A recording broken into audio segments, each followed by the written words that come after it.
Today, as has been said, Aujourd'hui, comme cela a été dit, en ce dimanche des Rameaux, nous nous associons aux chrétiens du monde entier pour honorer Jésus-Christ. Il y a près de 2000 ans, le dimanche des Rameaux a marqué le début de la dernière semaine du ministère de Jésus-Christ dans la condition mortelle. Ce fut la semaine la plus importante de l'histoire de l'humanité. Elle qui avait commencé par l'acclamation de Jésus en tant que Messie promis et son entrée triomphale dans Jérusalem s'est terminée par sa crucifixion et sa résurrection. Par dessein divin, le sacrifice expiatoire du Sauveur a scellé son ministère dans la condition mortelle, nous permettant de vivre avec notre Père céleste pour l'éternité. Les Écritures nous racontent que la semaine commença par l'afflux aux portes de la ville de gens venus en masse pour voir Jésus le prophète de Nazareth en Galilée. Ils prirent des branches de palmier et allèrent au-devant de lui en criant « Hosanna, béni soit celui qui vient au nom du Seigneur, le roi d'Israël ». Ce récit biblique d'autrefois me rappelle un déplacement pour l'Église à Takoradi, au Ghana. C'était un dimanche des Rameaux. Je devais diviser le pieu de Takoradi pour créer celui de Mptsin, Ghana. Aujourd'hui, il y a plus de 100 000 membres de l'Église au Ghana. Nous souhaitons la bienvenue à Sa Majesté, le roi Gomonke d'Accra, au Ghana, qui est parmi nous aujourd'hui. Bienvenue, Majesté. En rencontrant ces saints, j'ai ressenti leur amour profond et leur dévotion au Seigneur. Je leur ai exprimé mon grand amour pour eux et leur ai dit que le président de l'Église les aimait. J'ai cité les paroles du Sauveur rapportées par Jean. « Aimez-vous les uns les autres comme je vous ai aimés ». Ils ont baptisé cette conférence la conférence de l'amour. En balayant du regard les rangées de frères et de sœurs assis avec leurs familles dans la salle de culte, j'ai vu sur leur visage la lueur de leur témoignage et de leur foi en Jésus-Christ. J'ai ressenti leur désir de faire partie de sa grande Église. Et lorsque le chœur a chanté, on aurait dit des anges. Tout comme lors du premier dimanche des Rameaux, ces disciples de Jésus-Christ s'étaient assemblés pour lui rendre hommage, comme l'avaient fait ceux qui se tenaient aux portes de Jérusalem lorsque, tenant des frondes de palmiers, ils s'étaient exclamés « Hosanna, béni soit celui qui vient au nom du Seigneur ». Même les paroissiens d'une église proche honoraient le dimanche des Rameaux. Tandis que je parlais au pupitre, j'ai remarqué par la fenêtre qu'ils descendaient joyeusement la rue en agitant des frondes de palmiers, comme les personnes sur cette photo. C'était un spectacle que je n'oublierai jamais. Nous tous ce jour-là, adorant le roi des rois. Le président Nelson nous a exhortés à faire du dimanche des Rameaux un jour réellement saint, en ne nous rappelant pas uniquement des frondes de palmiers agitées en l'honneur de l'entrée de Jésus à Jérusalem, mais en nous souvenant de la paume de ses mains. Ensuite, le président Nelson a cité Ésaïe, qui a parlé de la promesse du Sauveur. « Je ne t'oublierai pas. » En ces termes, « Voici, je t'ai gravé sur mes mains. » Le Seigneur sait, pour l'avoir vécu, que la condition mortelle est difficile. Ces blessures nous rappellent qu'il est descendu plus bas que tout afin de pouvoir nous secourir lorsque nous souffrons et nous montrer comment nous maintenir sur la route, sa route, afin que Dieu soit avec nous pour toujours et à jamais. Le dimanche des Rameaux n'est pas juste un événement, une autre page de l'histoire avec une date, une heure et un lieu. L'entrée triomphale de Jésus-Christ dans Jérusalem et les éléments de la semaine suivante sont un exemple doctrinal que nous pouvons appliquer dans notre vie aujourd'hui. Regardons certains points doctrinaux éternels qui se dégagent de son ministère achevé à Jérusalem. Premièrement, la véracité des prophéties.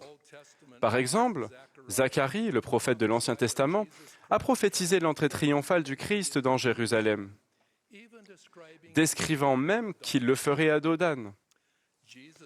Jésus, tandis qu'il se préparait à entrer dans la ville, a prédit sa résurrection en disant « Voici, nous montons à Jérusalem, et le Fils de l'homme sera livré aux principaux sacrificateurs et aux scribes. Ils le condamneront à mort, et ils le livreront aux païens, pour qu'ils se moquent de lui, le fouettent et le crucifient. Et le troisième jour, il ressuscitera. » Deuxièmement, la compagnie du Saint-Esprit. Joseph Smith a enseigné « Nul ne peut dire « Jésus est le Seigneur » si ce n'est par le Saint-Esprit. Le Sauveur a promis à ses disciples lors de la dernière scène dans la chambre haute « Je ne vous laisserai pas orphelins ». Ils ne seraient pas seuls à faire avancer les vérités de l'Évangile, mais auraient le don sublime du Saint-Esprit pour les guider. Il a promis « Je vous laisse la paix, je vous donne ma paix, je ne vous donne pas comme le monde donne ». Grâce au don du Saint-Esprit, nous avons la même assurance que nous aurons toujours son Esprit avec nous et que par le pouvoir du Saint-Esprit, nous pouvons connaître la vérité de toutes choses. Troisièmement, la condition de disciple.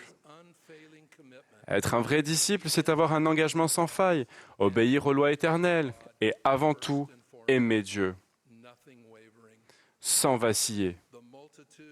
La multitude qui lui rendait hommage avec des frondes de palmiers l'a acclamé comme étant le Messie. C'était exactement ce qu'il était. Elle a été attirée par lui, ses miracles et ses enseignements. Mais l'adoration a été de courte durée.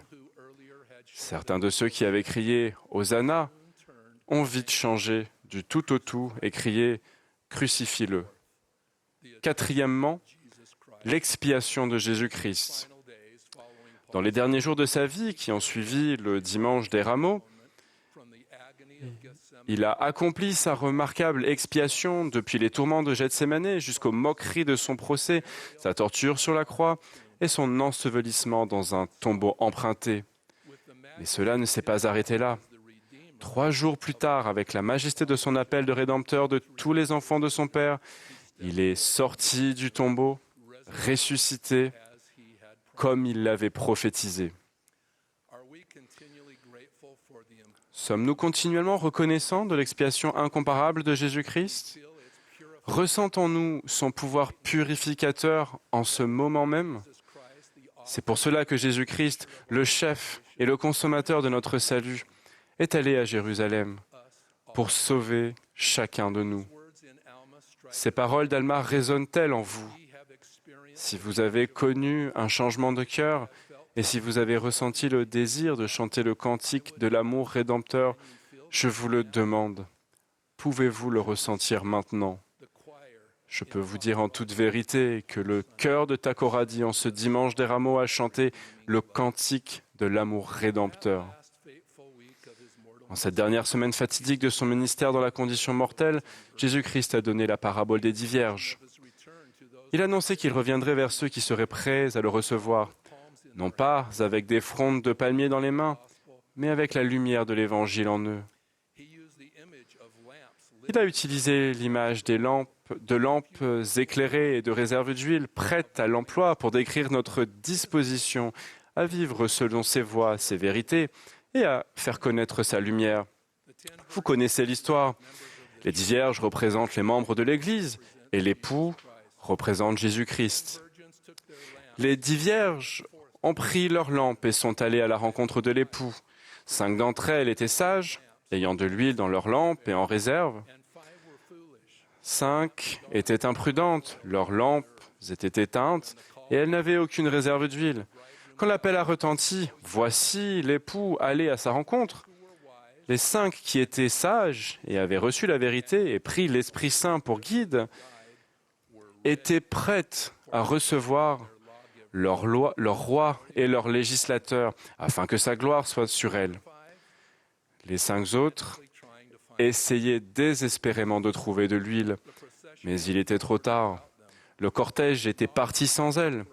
Quand elles ont frappé à la porte et supplié qu'on les laissât entrer, le Seigneur a répondu, « Je ne vous connais pas. » Que ressentirions-nous si le Seigneur nous disait, « Je ne vous connais pas » ?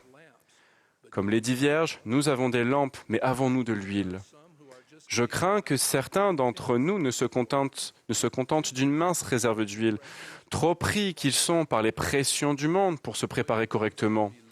L'huile vient de ce que l'on croit et applique les prophéties et les paroles des prophètes vivants, en particulier le président Nelson, ses conseillers et les 12 apôtres.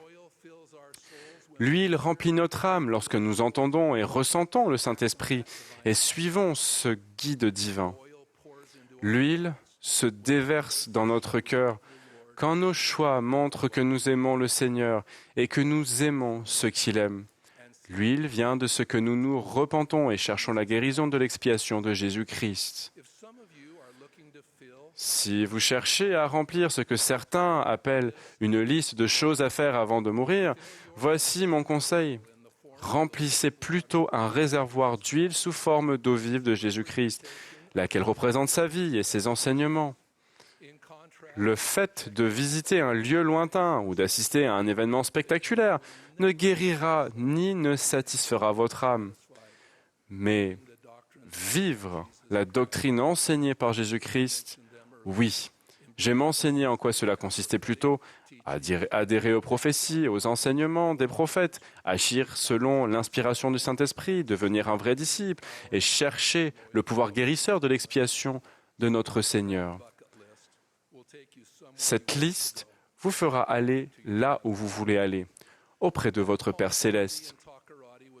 Ce dimanche des Rameaux à Takoradi a été une expérience très spéciale pour moi parce que je l'ai passé avec une assemblée fidèle de frères et de sœurs.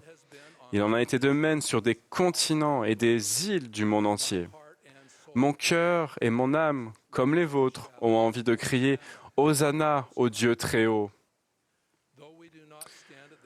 Nous ne sommes pas aux portes de Jérusalem aujourd'hui, avec des frondes de palmiers dans les mains, mais le temps viendra où, comme cela a été prophétisé dans l'Apocalypse, une grande foule que personne ne peut compter, de toute nation, de toute tribu, de tout peuple, de toute langue, se tiendra devant le trône et devant l'agneau revêtu de robes blanches et des palmes dans les mains.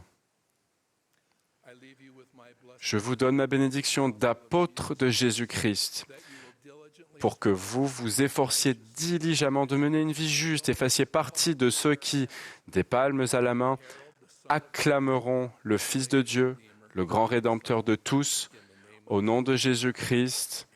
Amen.